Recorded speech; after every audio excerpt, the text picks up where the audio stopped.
Happy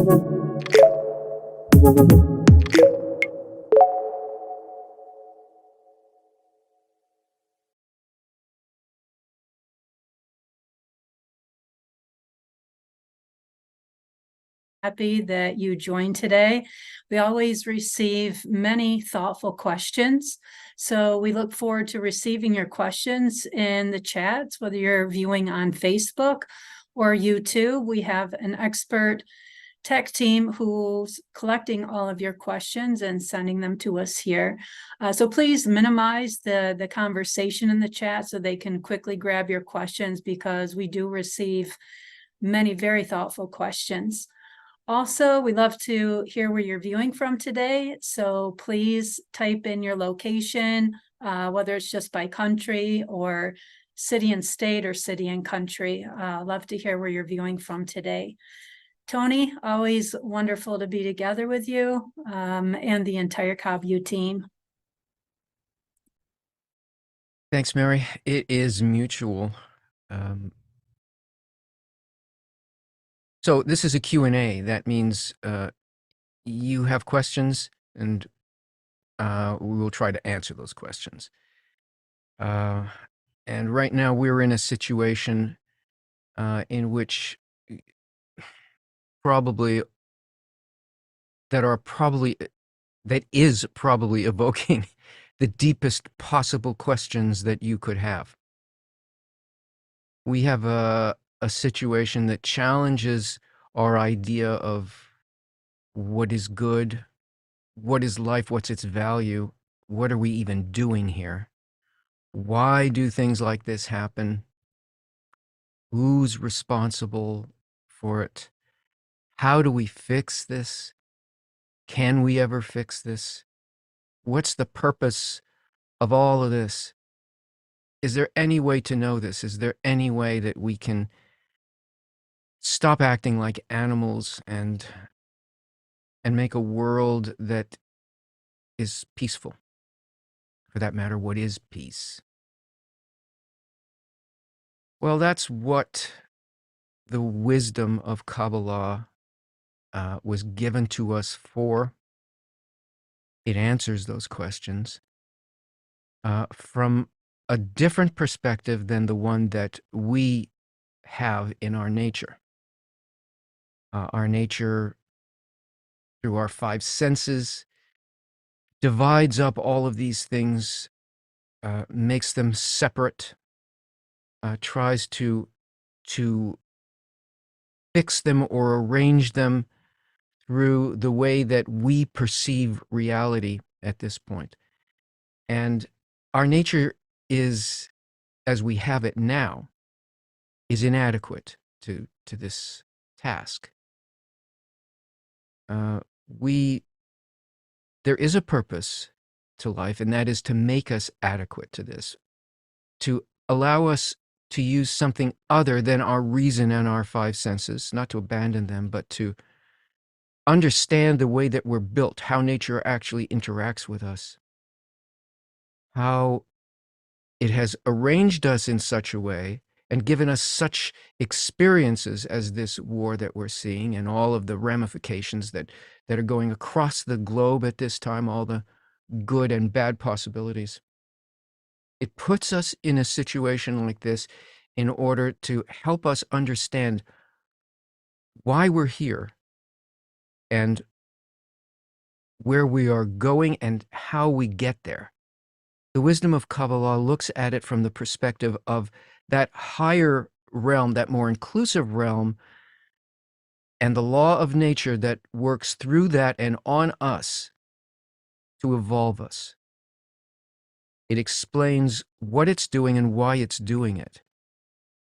And when a person studies Kabbalah, they begin to see what their nature actually is and what the nature of the higher force, that guiding thing that is evolving us, how that works with us, and it allows us to see where it's taking us and why the kinds of situations that we see in this world happen, and how we use those things to agree with the kind of development that's happening to us. when we have no sense of this, then we naturally fall behind the speed or the intensity of the force that's evolving us. And naturally, we're going to fall into painful situations like the ones that we're seeing. Our world is in a moment of extreme change, but it's not just a change towards the shadow, towards bad, towards suffering. It presents us with the deepest possible need that can be evoked in us to desire to hear and to do the things that align with the force in nature that's developing us. That's what Kabbalah teaches a person. It's not beyond us. It's the reason we're here, is to learn to synchronize with nature by understanding its laws and how they apply to our inner life, and how our inner life and the things that we desire and for whom we desire these things completely change reality for us. It can bring us from a perceived state of war to being completely immersed in what true peace is. So let's start seeing what you need and what questions you have, and see what we can do together. A first question, Tony, comes from a YouTube viewer, Paul de Bruin. How can we determine that we're seeing the truth correctly?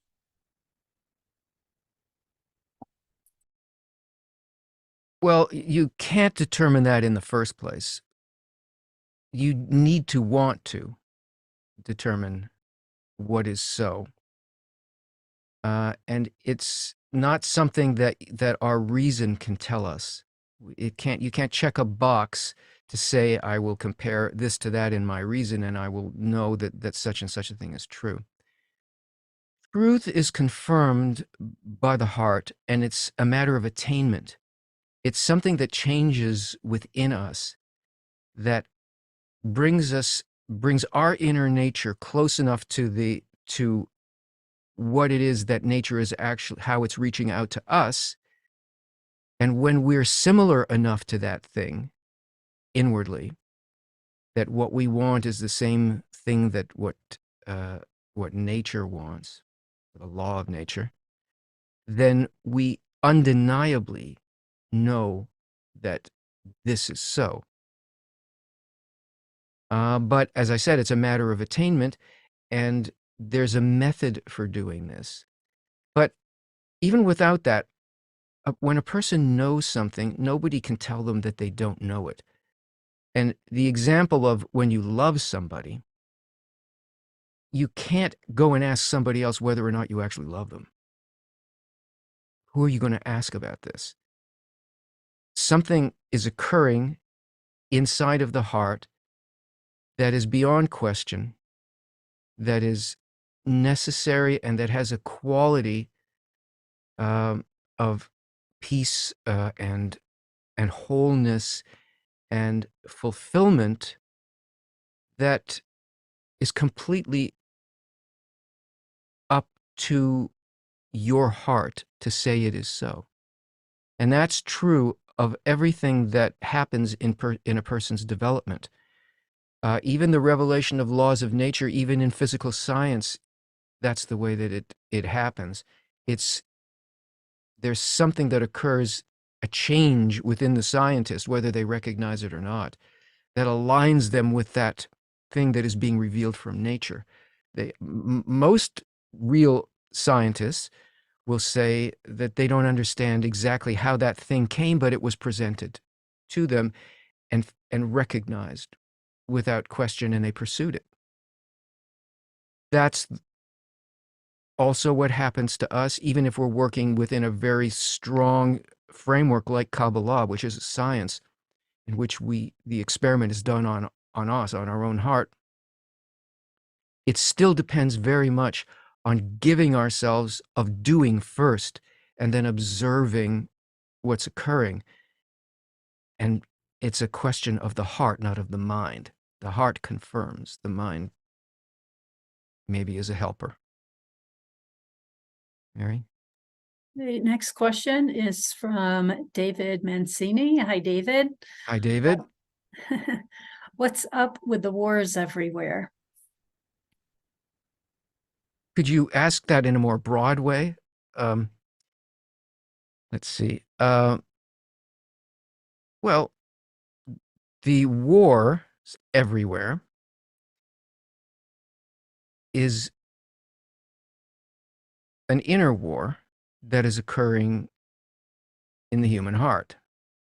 And if it's not dealt with on the correct level, on the level of my own responsibility for going beyond the separation that seems so apparent and that my reason tells me is absolutely true, and I have proof, I've got the evidence, that separates me from the well-being of other people, the people closest to me, people very far away from me, the sense that I have a total responsibility for the well-being of the world. This is the thing that this is the war that's happening now. Will I in my heart find a way to reveal to myself how much I am at war with the well-being of other people, how total that is, and how total on the other side, my responsibility actually is. That's reflected outward, like we reflect every inner process outwardly to look like the possibility of a global war. But what that is our beginning to sense our total responsibility for the well-being of everybody.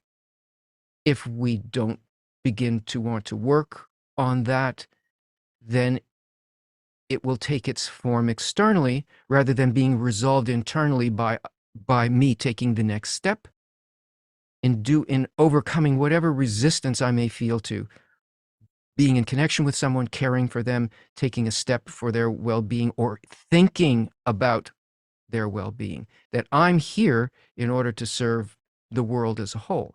How do we get to a state like that? How can we engage only in this inner war? Well, that's what, thankfully, what the methodology of Kabbalah can teach us.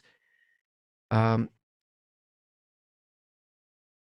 purpose that we are here for is to become inwardly like the force that created everything, which is a completely altruistic force.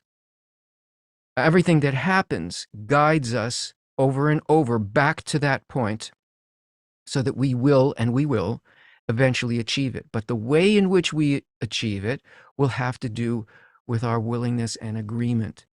We have to learn how to recognize what is happening with us inside and where that change of peace rather than war internally needs to occur. We need to be educated because one of the main things that's hidden from us in this process that we're being put through in nature, the first thing that's hidden from us is our own nature. We don't recognize our complete responsibility and complete integration into all of reality. We think that it will be done externally by other peoples and by physical means, by political or military or scientific means. None of that. Those are things that are offshoots of our inner state. So our own nature and how completely opposed it is to the place that nature is evolving us to is the first thing that we need to realize. Well, we have this.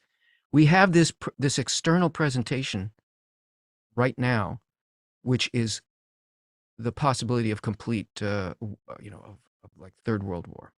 But that's not what it is. It is a request to the heart to recognize that we are actually responsible for everybody and to want to be changed in order to keep nature's law. A single governing law of nature, which is love others as yourself. Love them first. And whatever we do in order to fulfill that, or to learn how to fulfill that, or to learn how to feel it. And we're not alone in this.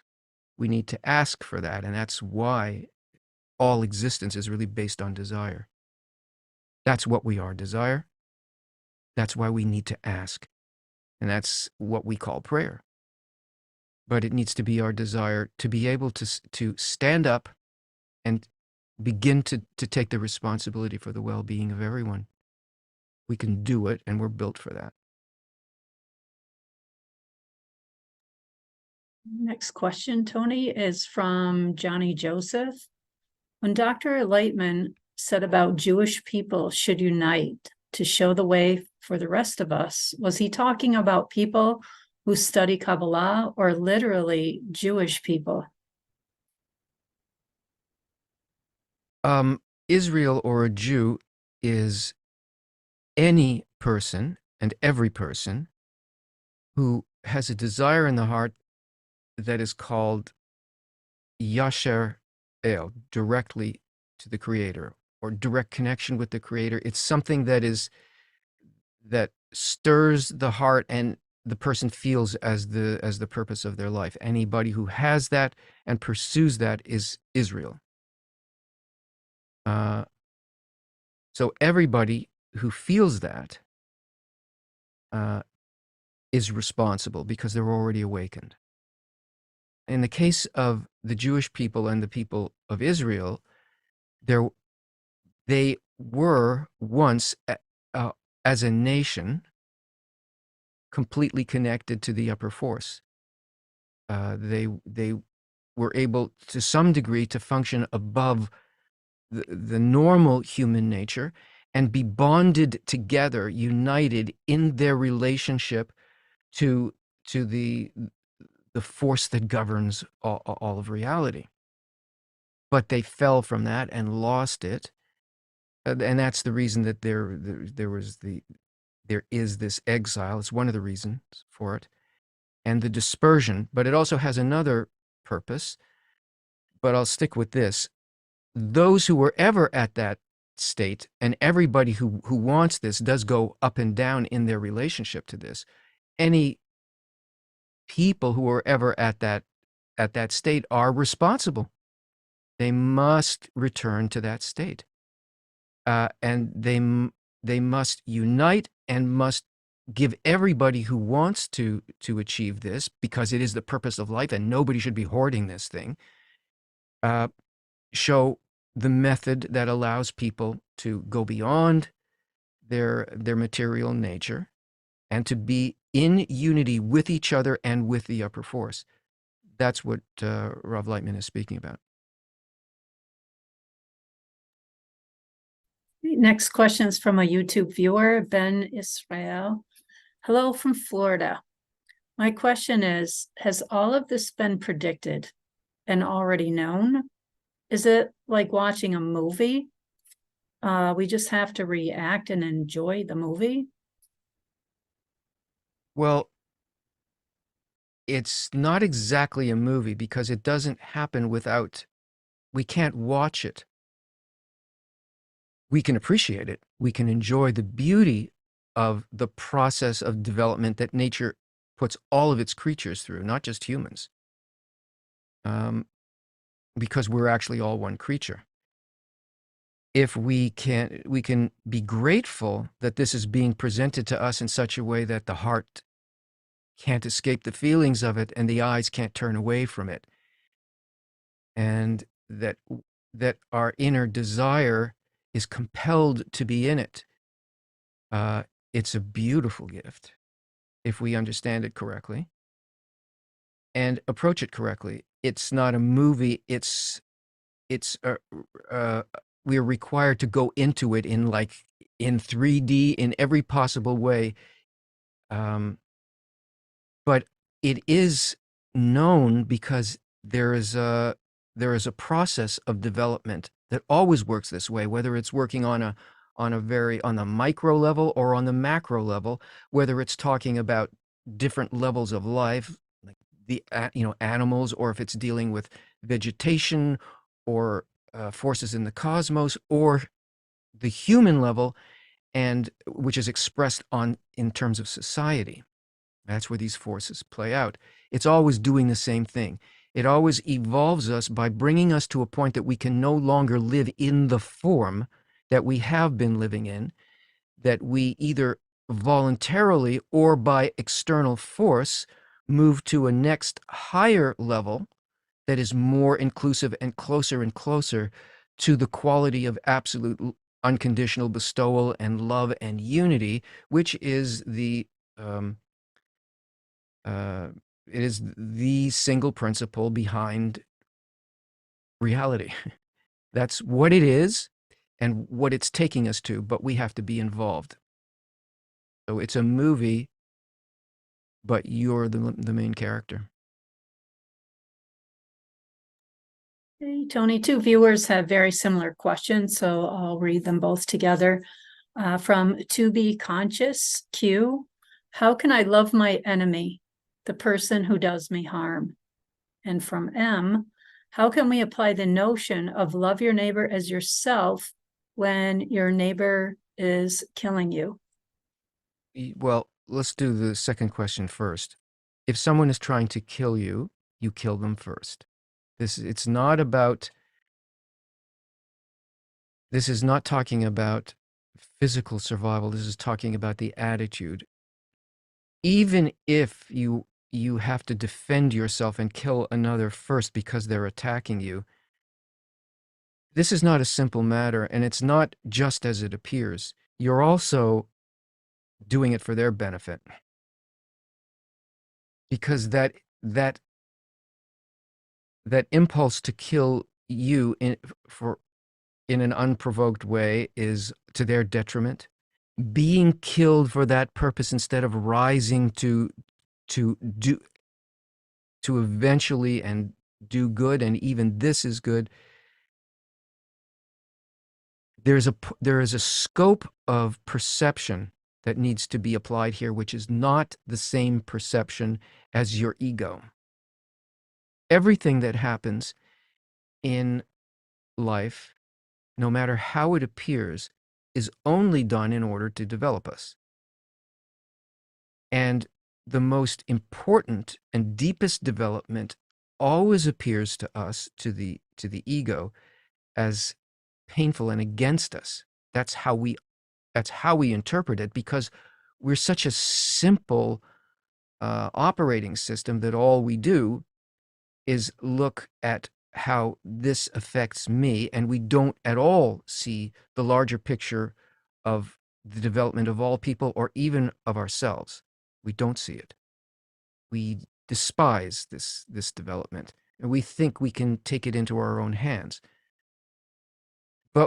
But we can't take it into our hands. We can only pace with it. We can learn to see the beauty and understand how to be involved in it. Love your friend as yourself there's no condition there. But allow yourself to be destroyed is not a part of it, because if you allow that to happen, then you can no longer love anybody or anything. So you don't start there. You don't start as some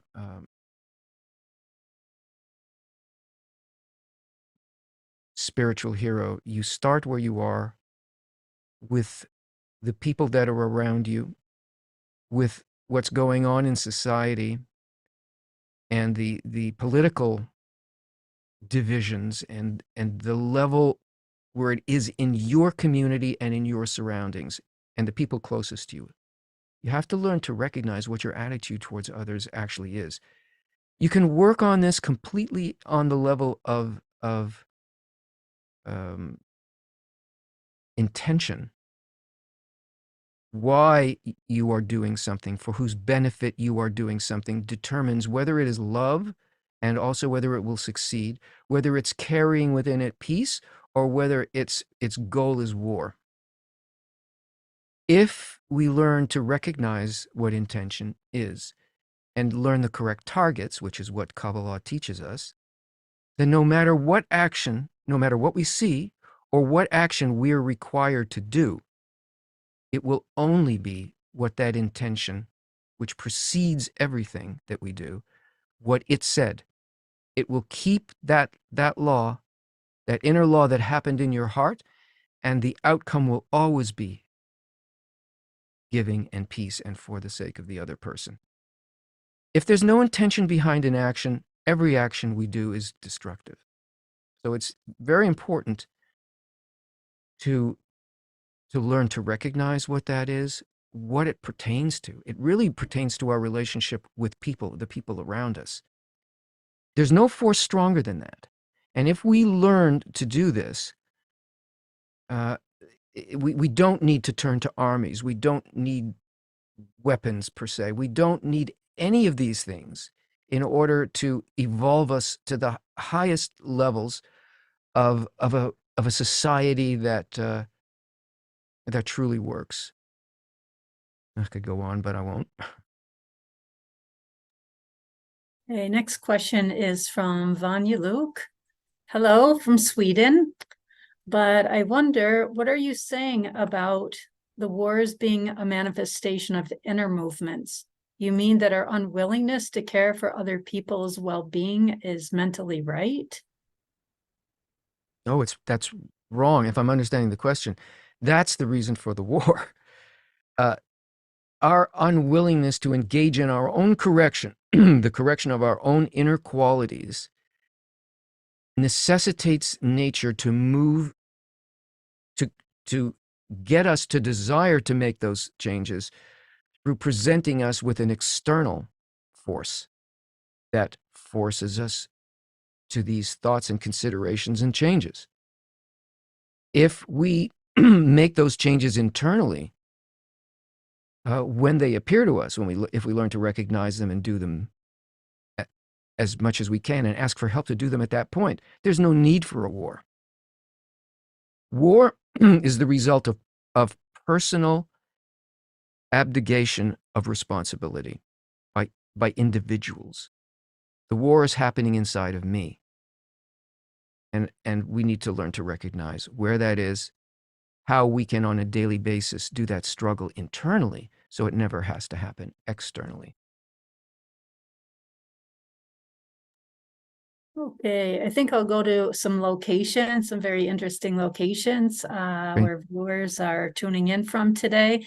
We have the Netherlands, the Canary Islands, Chandler's Ford, UK, Budapest, Quebec, Sydney, Australia, Romania, Barcelona, Estonia, Aracaju, and Sergipe, Brazil, Alabama, Minneapolis, Utah, Serbia, New Mexico, Ohio, DC, Ottawa, Canada, Michigan, London, England, Pittsburgh, PA, San Antonio, Texas, Portland, Oregon, Florida, Long Island, New York, Canada, Denmark, India, Florence, Italy, South Africa, Ethiopia, and Hungary, and Spain.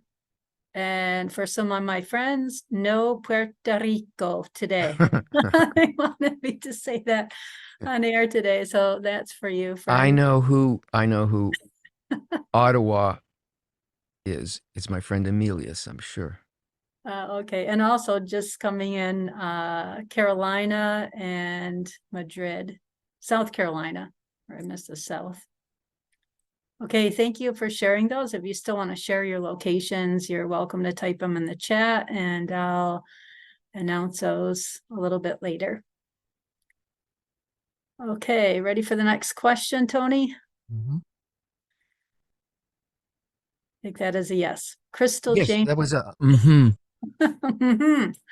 Okay, Crystal James is asking, what is really needed from all of us watching this show right now to affect everything that needs to be changed for the complete change of the whole world right now?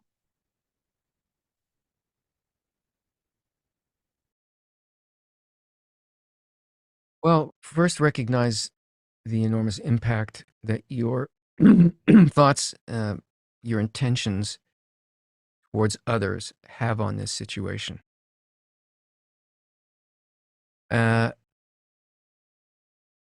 Ask to be able to respond correctly to this. Be open to learning about your own nature and your own responsibility in regards to this. And when that happens, you will immediately turn to the place that you'll receive a direction in what to do with this. If you want to be able to overcome your own judgment of that brought about this war, then you will get that answer. The only thing that moves reality is desire and the direction of desire, which is intention. If you truly want this and seek out how to be capable of doing this consciously, then you will get that answer. And you should take heart, because this kind of thing happens in order to bring it to our awareness in a conscious way so we can act consciously. It's not just happening. It's not a punishment. It's a means of awakening someone who's, us, who are in a very deep sleep. So if you're waking up, you know what you care about, you know what to ask for, and you should look for means to be able to achieve this. Anybody who wants to achieve that, all you have to do is get a free, I think it's free membership tryout of Kabbalah, our Kabbu. See what's there. See if you learn anything from it. If it helps you. If you don't want to do that, I understand. At the very least,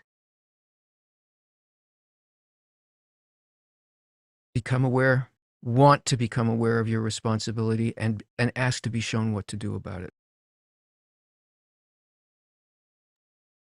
Next question comes from Barry Young. What's the highest degree of enlightenment? Well, it's called adhesion with the Creator, basically, and it means that our inner quality is exactly the same, that the intention that we have is exactly the same as the Creator's quality, which has no thought, doesn't think about itself, whether it loves, whether it's doing good to its creatures, and all it wants is to bring complete fulfillment to everything that it has created. If we also come to feel this in our heart, there's virtually no difference between that state within us and what we call the Creator. But it's not possible to describe what that's like. It's a matter of attainment. It's something felt.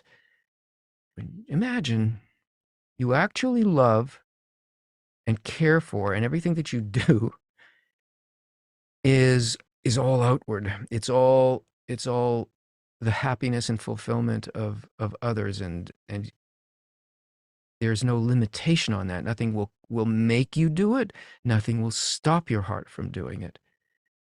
And of course, it's way, way beyond that, because everything, that mutual, ultimate field of life that is the Creator, a person has access to it without being limited by their reason and by their logic and by their ego. So it's something like that, but in a very high and complete order. Hey, thank you, Tony. The next question is from a YouTube viewer, Giselle Leva. How do you maintain serenity, longing to understand a higher purpose for the apparent upheaval, while there are ramping emotions of fear and heartbreak inside? Does this question make any sense at all? Yeah, it does. Serenity is not the goal. We need to learn the purpose of those powerful emotions, the connection and the loss of connection, the the purpose of fear and understanding correct fear. There is no such thing as serenity. Serenity has more to do with, or anything that close to that has got to do with understanding the system of nature and how it works with us, and being happy in the adventure of engaging with it in its dynamism.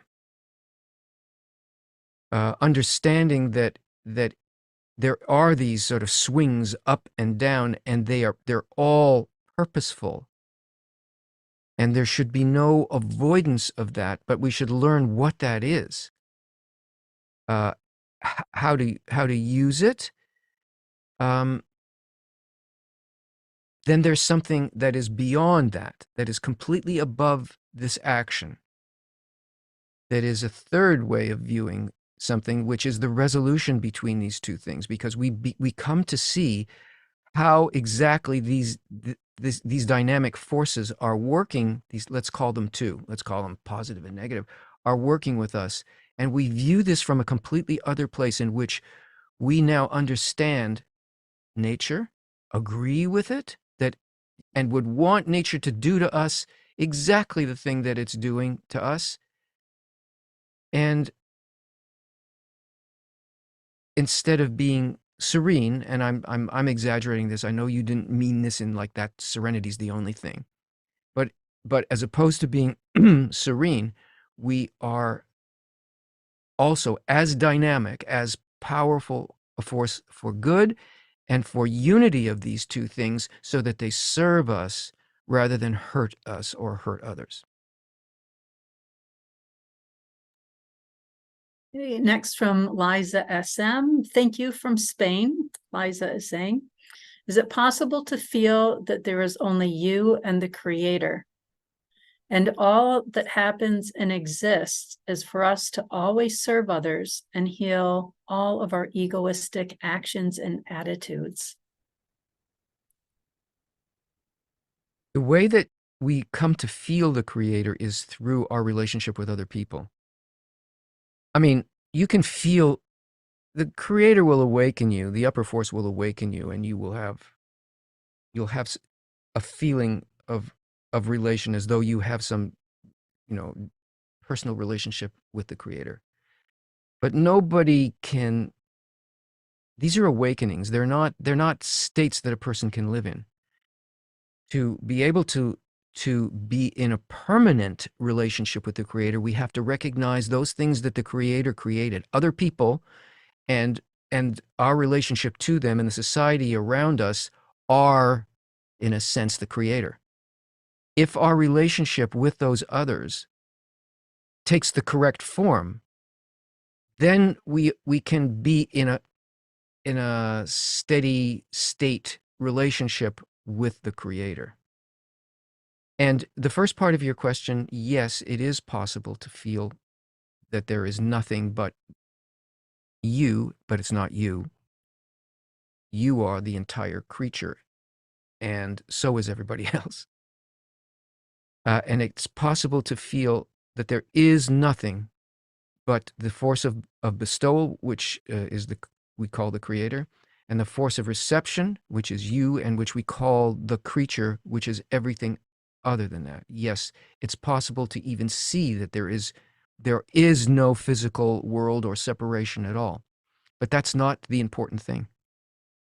The important thing is and this is what we're being developed towards, is to be able to have all of that in a place where we are in a position to relate with the beauty of things that has been created for us, with the medium of life, the relationship with others that was given to us as a world that we should raise to a spiritual level.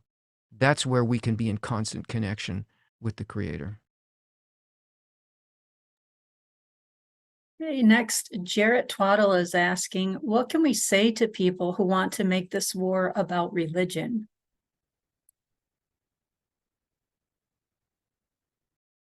I don't think you can say anything. It's more what happens inside of you when you hear those things. Are you persuaded? It certainly is a spiritual war. It is a religious war in the sense of your inner state. That we need to be aimed at a place above that kind of argument. You know, the complete devotion of a warrior to an ideal or a religion is a good example. That there's something more important than physical life points to what we see is not the whole reality. I'm not saying that this is good. I'm saying it is taking an actual spiritual principles and forcing them, compressing them down onto a level completely inappropriate.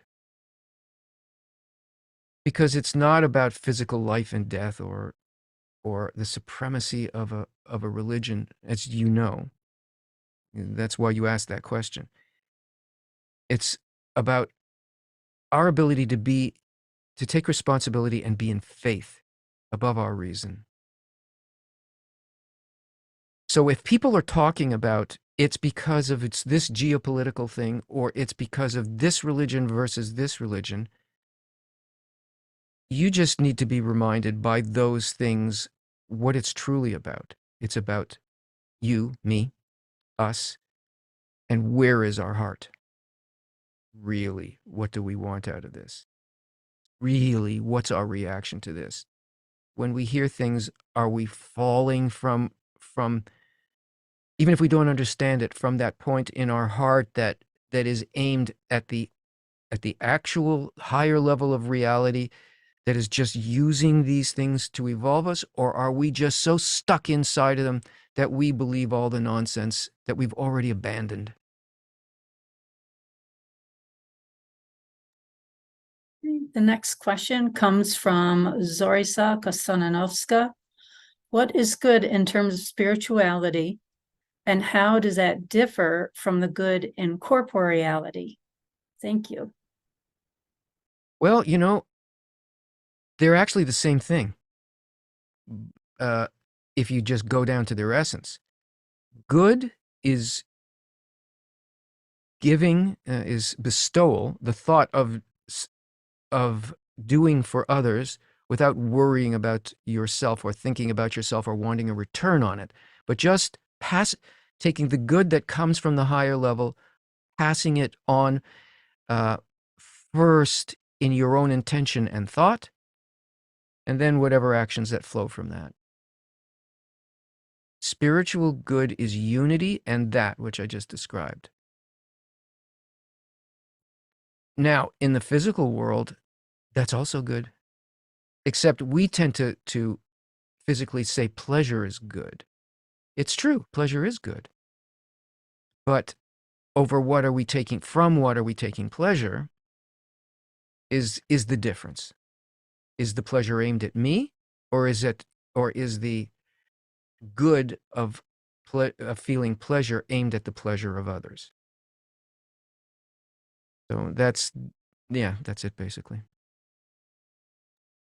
Okay, Kanabal Asmos, it wants to know, can reading the Psalms of David accelerate peace in countries at war?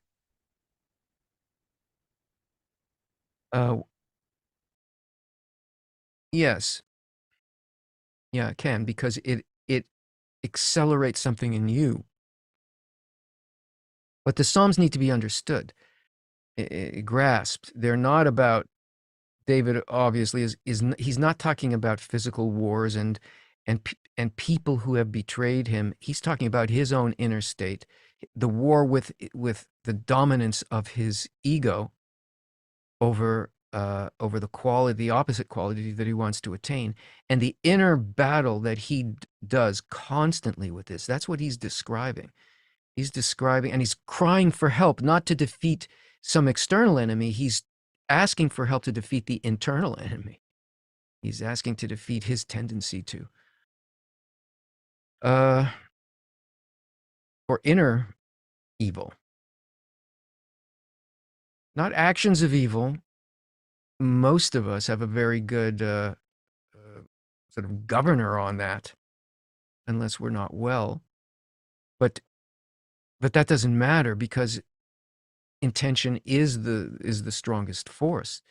So his Psalms talk about the constant reliance on the Creator, the feeling that the Creator is not there to help in this struggle that he's involved in, and the thankfulness that he has for even being involved in these wars that show to him what parts within are under correction and need to move, and so on. If you read the Psalms with that understanding, or at least wanting to understand that, of course, it's because it'll change you. Hey, from YouTube, David David is asking, does all sorrow eventually disappear?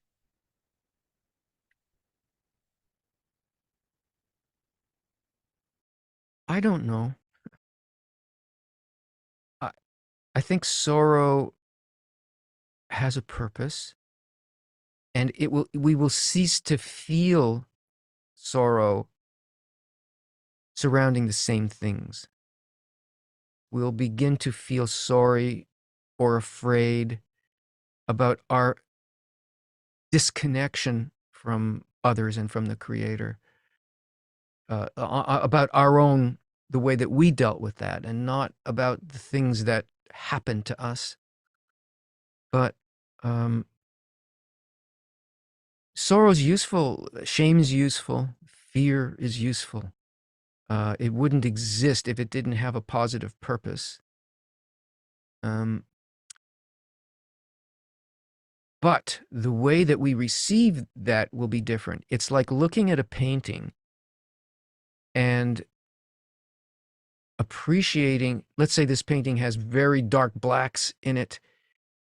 It has some scary imagery in it. It has extreme bright whites in it, and things that seem to be in the distance that you long for. And all in all, it's like a forceful, scary, sorrowful image. But you can appreciate the incredible beauty that was presented to you. How all of this is evoking a needed medicine in you, a correct reaction, that the peak of artistry, the beauty of creation and creativity becomes clear to you, because you begin to understand the motivation for creating such a thing and what it is actually going to produce in the end inside of the human heart. What changes will occur from engaging with it. So sorrow can be appreciated for its exquisite aesthetic,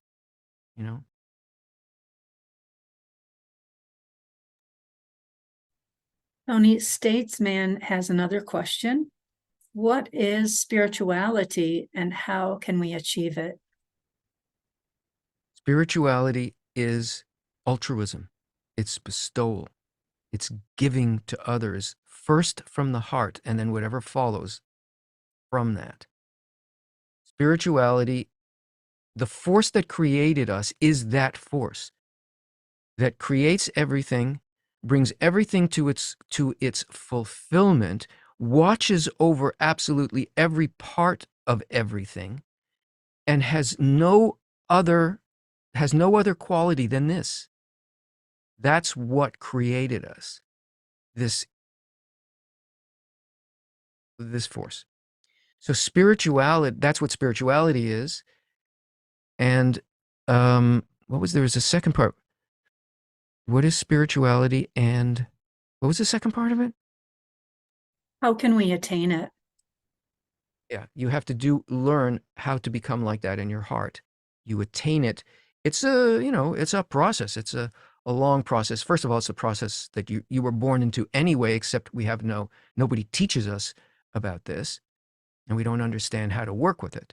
So how you achieve it is you learn this science, this of how nature works with us, and how it happens within the heart, and how it's related to our relationship with people, and how we unify with others, and that is the attainment of spirituality.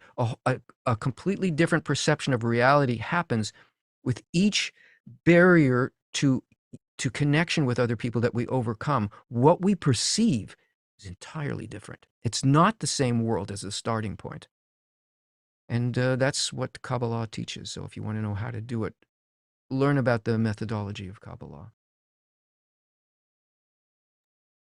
Next, Siobhan Coggins wants to know, I feel stuck and unable to ascend to higher levels in the Creator. What can I do to get unstuck? Ask to be unstuck. Ask to be shown what you need to do. You're supposed to get stuck because none of us have a strong desire to reach spirituality. We have like this pinpoint in us that is from that the upper force, from the upper world. It's enough to bring us to a place where we can begin this work, but it's not enough for us to get there by ourselves. And our desire, the intensity of desire that is required to reach that goal requires being connected with other people who then fill you with their commitment, inspiration, and example. Other people who are studying, say, and aimed at the same thing, you get their strength, and they get yours, and through the unity between you, you begin to get this enormous vessel that can be a place where the upper light can actually enter and change, heal you, change you. The other thing is that also the inner events that happen during this process will raise you up and give you an insight or a filling, and will also remove itself from you, purposely remove itself from you so that you drop. Why? So that the desire in you for that thing will grow. Your desire right now is not adequate. Your vessel's not adequate. It's the right shape, and it knows what it wants, but it has to undergo development by the light and in the right circumstance where it grows and intensifies. So expect to feel incapable. And when you feel incapable, you have to ask for help. You're not doing it on your own because you're not on your own. You are engaged with a system that is evolving you, and you need to ask the force behind that system to help you do that at every turn. Okay, next question comes from Mickey 96, Cisa 99, Vesic. All energy is the same for everything alive on the planet, but the brain, is it the same? But the brain? All energy is the same for everything alive on the planet but the brain. Um, it's I don't define Kabbalah does not define our connection to the general field of life by energy. Um, there is only one thing that exists, and it is in everything. I think what you're pointing to about the brain is that we're the only part of the creation that doesn't automatically act in accordance with the law. because we're the steering part of creation. If we don't consciously, voluntarily get involved with working like the law of nature, then we limit everything else. We limit everything physical, all animals, plants, planets, everything is tamped down because our role is to engage in the wholeness of life and creation consciously. We are, because we're meant to be responsible, not just to receive, but to give, to be like the upper force, to be like a kind of conduit for the upper force. If we are unlike those levels below us who naturally feel all these things, it's because we need to develop to consciously receive that light that is coming from above, and through our intention make certain that it goes to every other level of nature. We're the blockage in the system. Okay, next question comes from a dear friend, Daniel Alfasi. Hi, Daniel. Is it like saying that the friends are the door through which we can enter our personal connection with the Creator? Yes, it's like that. Hi, Daniel. Next question from Laredo. Are there forces of evil in the spiritual realm that are aiding and abetting us in our mayhem? Or is it just us and our collective darkness?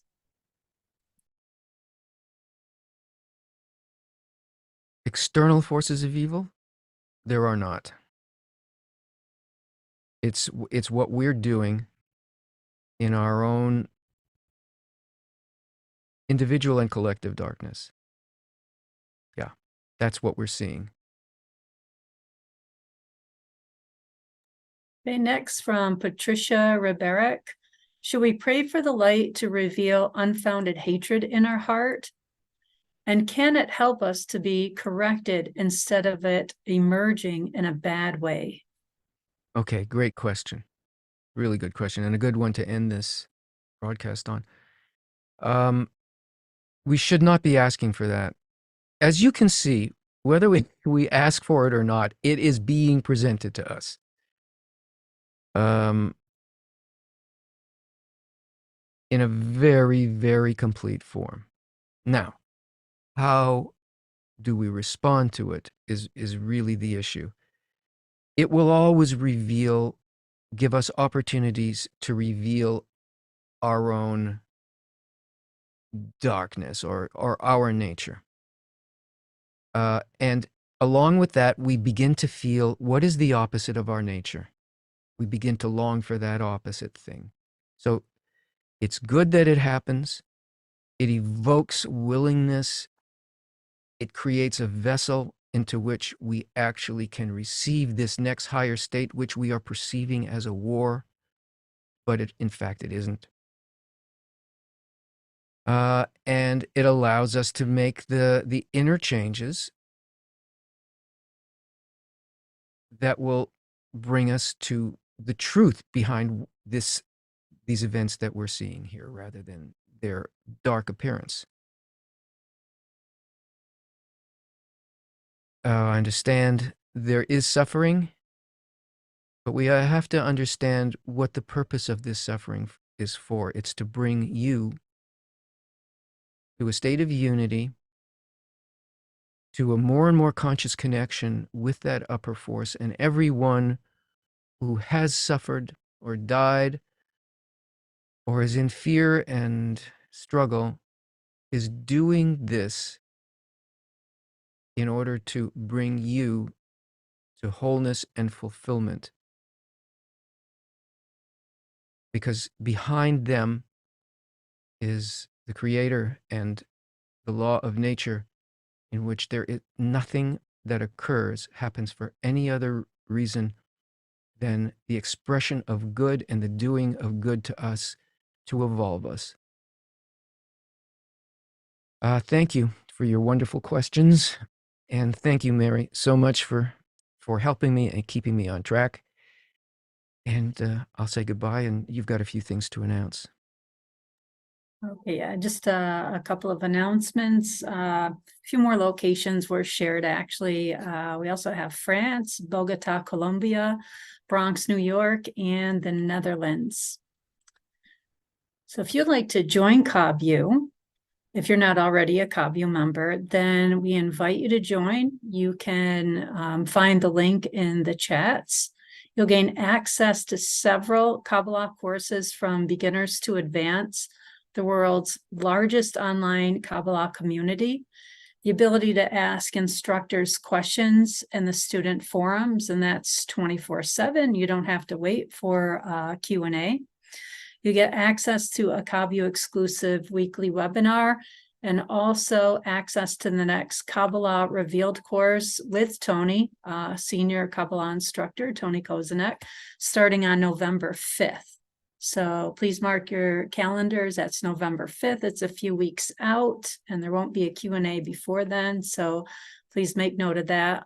Also, if you find the content valuable, then you can support KabU in one of a couple ways. Like I mentioned, you can become a member, or you can make a donation, which supports all of our broadcasts.